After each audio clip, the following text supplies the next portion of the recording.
ايه يا انا مش فاهم حاجه. بس انا عايزاك، يعني انا عايزاك في خدمه.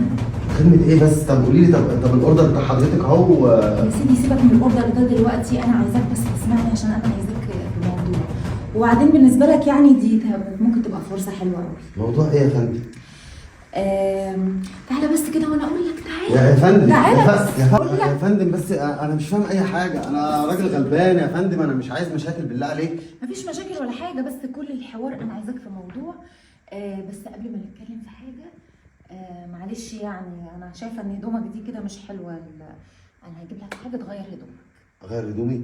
هو في إيه يا فندم؟ انا مش فاهم اي حاجه. ما تصحصح كده مخك معايا، غير هدومك. يعني واحده زي في مكان زي كده وجايبه لك هدوم، اكيد هديك يعني هدوم غاليه وحاجه نظيفه بدل. معلش يعني هدومك على قدها، يعني مش بقلل منك ولا حاجه، بس اغير الاول وبعد كده نتكلم. اغير؟ لا يا فندم انا مش هغير هدومي.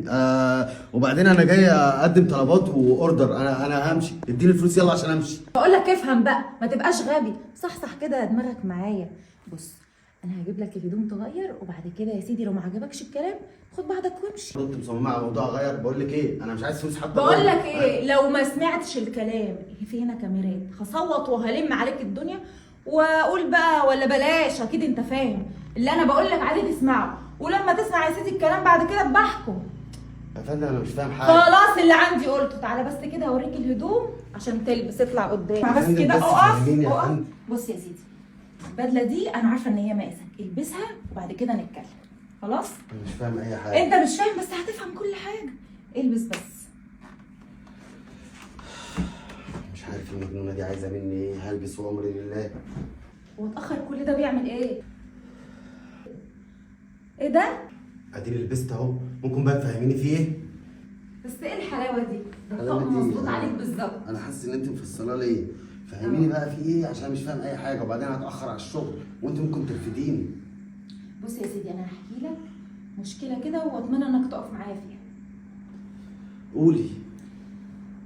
كل الموضوع ان بابا. اسمعي يا بنت انت، هتتجوزي حسين بيه، يعني هتتجوزي حسين بيه، فاهمه ولا لا؟ بقول لك يا بابا مش هتجوزه. ازاي انت قابل عليا ان انا اتجوز واحد عنده 65 سنه؟ كل ده ليه يا بابا عشان خاطر الفلوس؟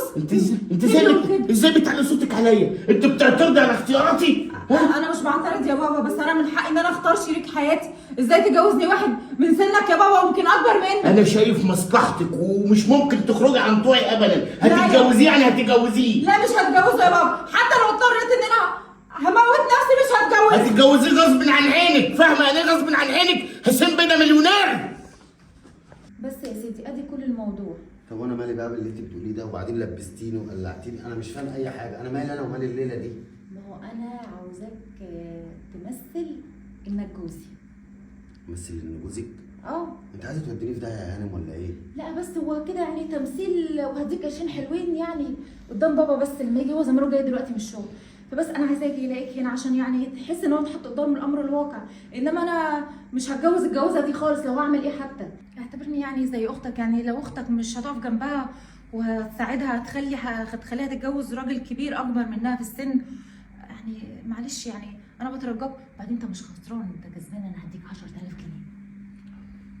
بص انا هعمل كده مش عشان الفلوس، بس يعني برضه يبقى عملت حاجه كويسه معاكي. بس بالله عليك يا ريت بسرعه. يعني هو ابوكي جاي امتى؟ هو زمانه جاي دلوقتي. ايه ده؟ مين ده؟ مين ده؟ بابا هفهمك يا بابا بس. هتفهميني ايه؟ بقول لك مين ده؟ ما تفهمش غلط. غلط او صح؟ ايه مين ده؟ ده جوزي. جوزك؟ اتجوزته على سنة الله ورسوله. هو انت ما كنتش عايز؟ مش انت عايز تجوزني راجل قدك في السن؟ تقومي تتجوزي بمزاجك كده ومن ورايا؟ انت جننتي؟ ايه يا استاذ؟ جوزها ازاي؟ هو زي ما هي بتقول لك كده. ليه؟ هي ملهاش اب ولا ايه؟ والله بقى انا اتقدمت لها وهي وافقت. لو انت انسان محترم تخش البيت من باب وتعرف مين اهلها وتتقدم ليها زي اي حد، لكن سرقه كده تسرق البنت كده تتجوزها عين عينك، وبعدين انت مين؟ انا ما اعرفكش، شغال ايه؟ معاك شهادات ايه؟ ابن مين؟ ثروتك ايه بالظبط؟ دخلك ايه؟ هو ده كل اللي يهمك يا بابا صح؟ طبعا فلوسه وثروته، عشان كده عايز تتجوزني واحد عنده اكتر من 65 سنه عشان معاه فلوس.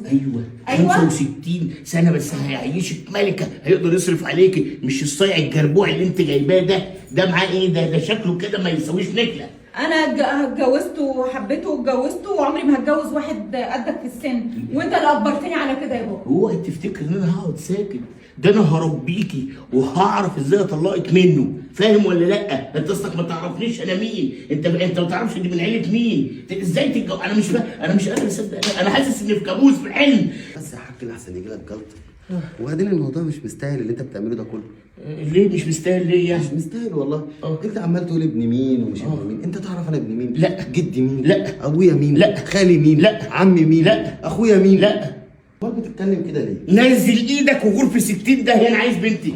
انت بقى يا مجرمه يا سافله، ازاي؟ اقعد ازاي؟ يا بابا اسمعني. لا هسمعك ولا همشي غور في ناحيه. انا لا هسمع، انا هشرب من دمك، انا هكسر. انت فيك عارفه مش هتطلعي بره الباب، هحبسك واخليكي زي اي واحده عبده. انت جبت لي العار، جبت لي العار. هقول لعيلتك ايه؟ هقول لها انا هعمل ايه؟ بس كده اخرتها يا بنت تحط راسي في العار كده، اعمل ايه يا رب؟ هتموتيني هتموتيني. طب اهدى بس يا بابا، اهدى طيب. انا اعمل ايه طيب؟ قولي لي حل، اعمل ايه؟ انت عارف انت ولا هتطلقها ورجليك فوق دماغك، فاهم؟ هتطلقها. انا بنت ما تتجوزش واحد زيك ابدا، انا بنت تتجوز. يا بابا عايز تجوزني برضه، مصمم ان انت عايز تخليني اتجوز واحد كبير في السن عشان معاه فلوس؟ عشان معاه فلوس. امال ايه؟ ما انا هجوزك واحد شحات، عايزه يضمن لك حياتك، يعيشك في المستوى بتاعك. واحد شحات يعني؟ يا بابا انت المفروض برضو ان انت ما تقدريش ان انا اتجوز واحد كبير في السن، يعني عشان المفروض اختار شريك حياتي واحد يبقى من سني وابدا معاه كده حياه جديده من انت الصفر. كان هدفي يعني انك تورثي معاك، كان هدفي كده والله، بس انت كان برضه المفروض تستاذنيني قبل ما تتجوزي، ما تحطنيش في الموقف المنيل ده. طب عايزاك تهدى يا بابا، انا هقول لك على حاجه. طب انت يعني لو انا كنت جيت قلت لك ان انا عايزه اتجوز، كنت انت هتخليني اتجوز؟ والله يا بنتي بقى انا شايف بقى بصراحه ان انا ما اضغطش عليكي تاني، انت تختاري بقى اللي انت عايزاه واللي انت شايفه انه هيساعدك وتتحملي المسؤوليه، بس تستاذنيني الاول. انا عايزه اقول لك على حاجه بابا، انا ما اتجوزتش ولا حاجه. ايه؟ ده مش جوزي. ده مش جوزك؟ اهدى بقى كده، اهدى. مش انت لسه بتقولي انا هخليكي تختاري، وانا لو انت قلتي لي هخليكي تختاري ومش هغصب عليكي تاني؟ لا مش هغصب عليكي تاني، خلاص انا كنت غلطان. ده مش جوزي، ده هو حب ان هو انا بس عايز يساعدني. اقول لك كلمتين يا حاج. اتفضل يا ابني. الراجل ما بيتقاس بالفلوس، ولا غني ولا فقير، المهم ان هو يسعد بنتك وهي تختار اللي هي عايزاه، وانا بقى كده خلصت مهمتي وهتكل على الله. انا الحقيقه عايز اقول لكم على حاجه صالحكم عليها. بعد الموقف اللي حصل منكم ده انا عرفت قد ايه كنت غلطان، قد ايه غلط ان انا اغصب على بنتي حاجه زي ما انا حسبت كده كانت هي هتحزن كده.